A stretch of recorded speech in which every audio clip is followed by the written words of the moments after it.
करो, आप जो आपका काम है वो करो, सिंसियरली करो, उसके बाद जो रिजल्ट आएगा वो आएगा, उसमें कोई गम नहीं। आप नमस्कार दोस्तों, स्वागत है आप सभी का अपने YouTube channel the secret civil servant में।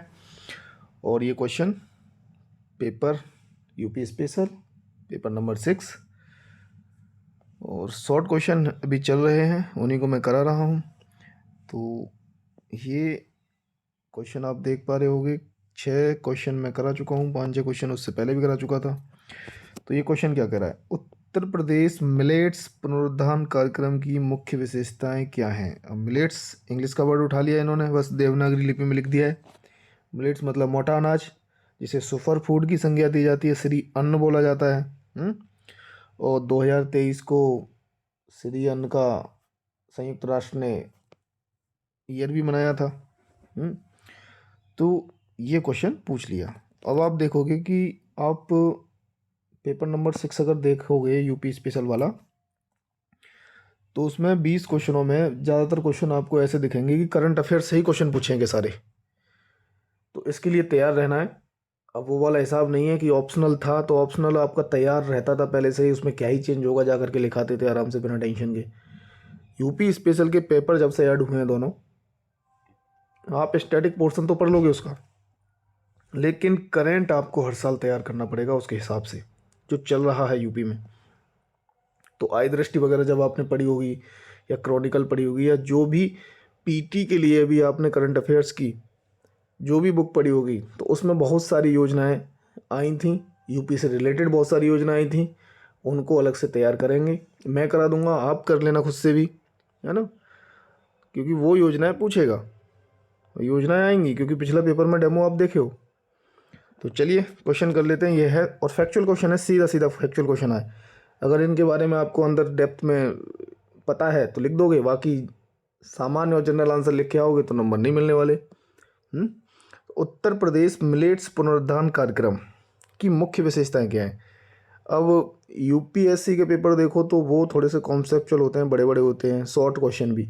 तो उसमें तो क्वेश्चन कहते हैं कि हम डिकोड करें, उसमें डिकोड क्या करना है बताओ, सीधा सीधा पूछ रहा है कि विशेषता बताओ उत्तर प्रदेश मिलेट्स पुनरुद्धार कार्यक्रम की क्या है। ठीक है, तो इंट्रोडक्शन देंगे पहले, फिर हम बॉडी पार्ट पे काम करेंगे, फिर उसको कंक्लूड कर देंगे। ठीक है, इस वाले फॉर्मेट से तो हम चलते ही हैं। तो इंट्रोडक्शन देख लेते हैं। मिलेट्स एक तरह का अनाज है, इसे श्री अन्न भी कहा जाता है। यह गेहूँ, चावल, जौ जैसे अनाजों के समान ही होता है, लेकिन इनमें ज़्यादा पोषण होता है।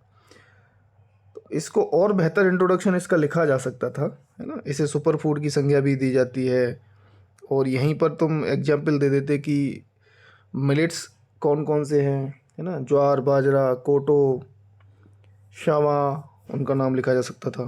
तो ये इंट्रोडक्शन हो गया इधर।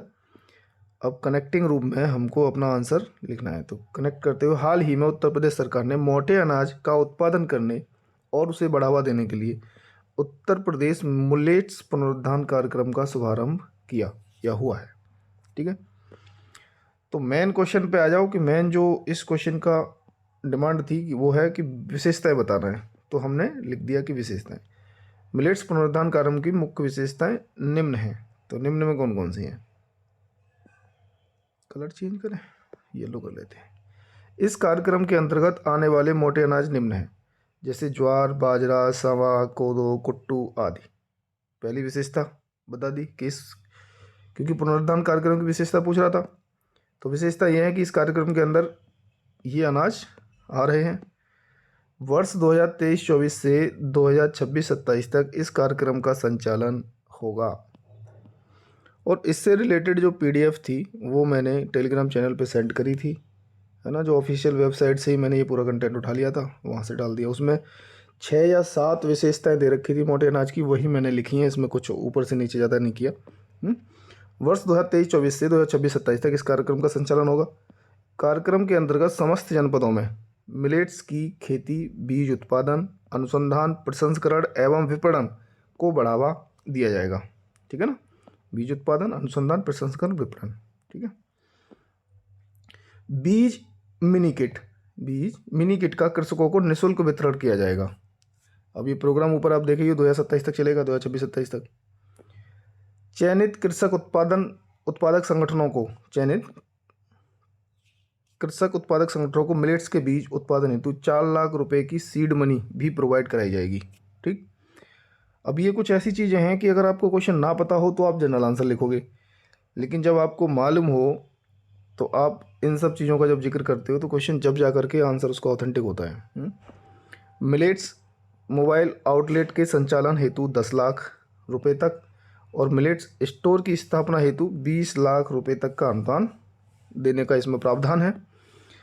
मिलेट्स प्रसंस्करण इकाइयों की स्थापना हेतु कृषक उत्पादक संगठनों तथा उद्यमियों को अनुदान देने की इसमें प्रावधान है। ठीक है, तो इस तरीके से ये जो विशेषताएं थी मेन वो हमने इधर लिख दी। 3 ये हो गई थी, 3 ये हो गई इधर, 1 ये 6 7। वो ऑफिशियल वेबसाइट पर अगर आप जाओगे तो वहाँ मिल जाएगा इस प्रोग्राम के, और लिखा हुआ है। अन्य विशेषताओं में अपनी कार्यस्तानी करनी हो थोड़ा सा और लिख लो कि राज्य के सभी 75 जिलों में इस कार्यक्रम में, मतलब राज्य के सभी 75 जिले, हमारे यूपी में 75 जिले हैं, तो सभी जिलों में इसको लागू किया जाएगा कार्यक्रम को। उत्तर प्रदेश को मिलेट्स हब बनाया जाएगा। अब ये तो ऐसा है कि विशेषता क्या, टारगेट है, ये लक्ष्य है इसके कि मिलेट्स हब बनाया जाना। राष्ट्रीय मिलेट्स पुनरुत्थान कार्यक्रम के लक्ष्यों को पूरा करने में मदद करेगा, क्योंकि राष्ट्रीय मिलेट्स पुनरुत्थान कार्यक्रम पहले से चल रहा है इंडिया लेवल पे, फिर यूपी ने स्टार्ट किया, तो उन राष्ट्रीय मिलेट्स पुनरुत्थान कार्यक्रम के लक्ष्यों को भी पूरा करने में मदद करेगा। मिलेट्स उत्पादन क्षेत्र का विस्तार होगा। जब कोई कार्यक्रम चलाया जाता है तो जागरूकता बढ़ती है तो फिर उसका उत्पादन भी तो बढ़ेगा फिर। तो अभी जो वर्तमान में है वो 10.33 लाख हेक्टेयर क्षेत्र पर मिलेट्स की खेती होती है, तो मिलेट्स उत्पादन क्षेत्र का विस्तार होगा, ये तो उम्मीद की जा सकती है। कृषि बाजार सुधार होगा, जलवायु परिवर्तन के अनुकूल खेती, है ना, क्योंकि मिलेट्स जितने भी मोटे अनाज हैं उनको पानी की उतनी आवश्यकता होती नहीं है ना, हार्श एनवायरनमेंट में भी वो पैदा हो जाते हैं, तो जलवायु परिवर्तन के अनुकूल खेती है, तो ये है। ठीक है, तो हमने जो बॉडी पार्ट था वो कंप्लीट कर दिया, अब बचता क्या है, कंक्लूजन। तो कंक्लूजन आप दे दो। इस प्रकार उत्तर प्रदेश मिलेट्स पुनरुत्थान कार्यक्रम राज्य की कृषि और खाद्य सुरक्षा नीति में एक महत्वपूर्ण कदम है। इसको यहाँ तक भी ख़त्म कर सकते थे, क्योंकि देखो 125 वर्ड लिखने होते हैं। कितने लिखने होते हैं? 125 वर्ड। समय आपके पास वहाँ होता नहीं है, इवन क्वेश्चन को भी आप ढंग से नहीं पढ़ पाते हो उस समय। इतना स्पीड में हाथ चलता है ना कि हाथ को भी आराम नहीं मिलता है, एंड ख़त्म होने के बाद ही मिलेगा आराम। तो इसलिए वहाँ कट टू कट लिखा जाता है, एकदम पॉइंट टू पॉइंट। अगर आपको याद है तो वो लिखो और निकल लो, है ना। फालतू की कहानी बनाने की ज़रूरत क्या है, क्योंकि दूसरे क्वेश्चनों पे उसका प्रभाव पड़ता है फिर। वरना आप पूरा पेपर घर पर बैठ के लिख के देखना, अगर आपको चीज़ें नहीं पता होंगी तो आप सोचोगे और सोच के लिखोगे तो पेपर पूरा कंप्लीट होता ही नहीं है ना। तो इस प्रकार उत्तर प्रदेश मिलेट्स पुनरुत्थान कार्यक्रम राज्य की कृषि और खाद्य सुरक्षा नीति में एक महत्वपूर्ण कदम है। इतना भी छोड़ सकते हो, लेकिन आगे देख लेते हैं। इससे राज्य में स्वरोजगार, पोषण, सुरक्षा और किसानों की आय दोगुनी करने में मदद मिलेगी। ठीक है, यह कार्यक्रम जलवायु परिवर्तन के प्रभावों से निपटने और स्वास्थ्य संबंधी सुधारों में भी अहम योगदान दे सकता है। अब इसमें कई सारे कीवर्ड आ गए जिनका इस्तेमाल करके आप अपना कंक्लूजन कर सकते थे। जैसे कीवर्ड में हम देखते हैं फूड सिक्योरिटी का आ गया, खाद्य सुरक्षा। वही मिलेट्स पुनरुत्थान कार्यक्रम चलाया जा रहा है कि वैरायटी होनी चाहिए आपके खाने में। अब गेहूँ चावल खाए जा रहे हो, मोटा अनाज बाजरा वगैरह सर्दियों में जैसे पहले खाया जाता था, अब उतना नई जनरेशन नहीं खाती, उतना तो पैदा भी नहीं होता है। तो फूड सिक्योरिटी को संभालेगा। न्यूट्रिशन हेल्थ के पर्पज से देखेंगे तो पोषण अधिक मिलता है इनमें। क्लाइमेट चेंज, भाई जलवायु अनुकूल है, पर जलवायु परिवर्तन हो रहा है धीमे धीमे, तो उसके अनुकूल भी ये खेती है ना। फार्मर की डबल इनकम का टारगेट जो रखा है उसको पाने में भी मदद करेगा। और ये समग्र आर्थिक विकास तो फिर होगा ही, यूपी का होगा और नेशनल लेवल पर अपने देश का होगा। तो इन सब कीवर्ड्स को आप इस्तेमाल करके अपना वो कंक्लूजन दे सकते हो कंप्लीट करके। ठीक है ना, तो ऐसे ही क्वेश्चन लिखे जाते हैं। बाकी इनको तुम प्रस्तुत कैसे कर रहे हो कि ऐसे एरो में चल रहा है या फिर यहाँ डाल दिया, हाँ कुछ टाइप होते हैं कि आपने बना दिया इधर और चल रहे हो ऐसे करके, तो जैसा प्रस्तुत करना वो कर दो। बाकी कंटेंट आपके पास होना चाहिए ठीक से।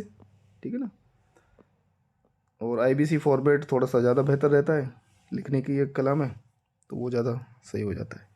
ओके, ठीक है। So thank you so much, bye bye. आपका दिन शुभ रहे। इस वीडियो के साथ dear respected Vikas Devkirti sir, जीवन में सबसे ज्यादा सफल लोग वो होंगे जिनमें सबसे ज्यादा धैर्य था और धैर्य के साथ लगन थी कि एक दिन आएगा जरूर, अपना टाइम आएगा, अपन का टाइम आएगा। जीवन में सबसे ज्यादा सफल लोग वो होंगे